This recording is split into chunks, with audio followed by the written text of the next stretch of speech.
আজকে তুই গেছো বান্ধবী, আজকে তুই গেছো, তুই বিশাল বড় অপরাধ করছো, তোর কোনো সারাসারি নাই, তোর শাস্তি হইবে তারা। হ্যালো হ্যালো, চটিচাটা পুলিশ স্টেশন। নমস্কার স্যার। স্যার বলতেছে আমার একটা বান্ধবী আছে, সেই বান্ধবী এখনো পর্যন্ত এআই দিয়ে লাল শাড়ি পরিয়ে ফটো এডিট করে এখনো ফেসবুকে ছাড়ে নাই। কত বড় অপরাধ করছে বোঝো। আপনি ওরা দড়ি লইয়ে যান, আপনি ওরে দড়ি লইয়ে যান, ঠিক আছে? না না না না, ওর মা বানাইছে, ওর মা পুরো ট্রেন্ডিং এর সঙ্গে চলে, ঠিক আছে?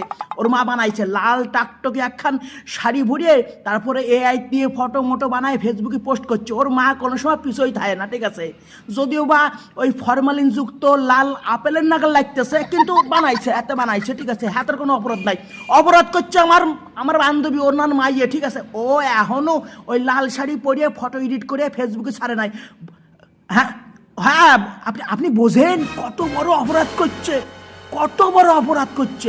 ওরে তাড়াতাড়ি আপনি দড়ি লয়ে যান। হ্যাঁ স্যার, আপনি তাড়াতাড়ি আসেন, ঠিক আছে? আমি ওদের বাড়ি পৌঁছাচ্ছি।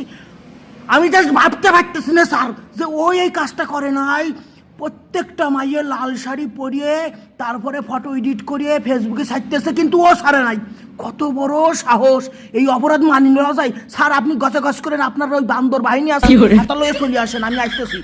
হ্যাঁ স্যার, হ্যাঁ নমস্কার। হ্যাঁ হ্যাঁ স্যার, আসেন আসেন আসেন। বান্ধবী তুমি গেছো, তুমি তুমি তুমি শ্বাস, তুমি এত বড় অপরাধ কিল্লাই করলে। সবাই যে এইখানে এআই দিয়ে লাল শাড়ি পরিয়ে তারপরে ফটো এডিট করে ফেসবুকে ছাড়তেছে, সেই জায়গা তুমি এই কাজ করো। তুই কি বড় অপরাধ করছো তুই বুঝছো? এইবার জেলে যাইবা, জেলে যাইয়ে দেখা পোঙাতে বারোইয়ে লাল রক্ত বের করে দেবে।